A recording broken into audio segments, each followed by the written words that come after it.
Comité de Belleza del Valle del Cauca con Belleza y la Industria de Licores del Valle invitaron a la presentación oficial de las 12 candidatas que compiten por la corona Señorita de Valle del Cauca 2011-2012. El evento se llevó a cabo en la piscina del Hotel Intercontinental de la ciudad de Cali.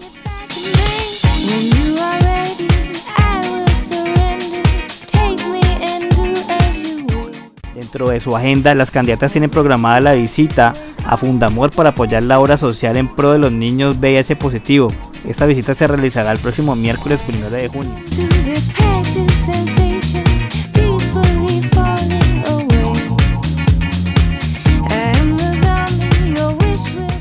La gran ceremonia de elección y coronación de la Señorita Valle del Cauca 2011 se realizará el próximo martes 14 de junio en el Gran Salón del Hotel Intercontinental.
Sweet melody.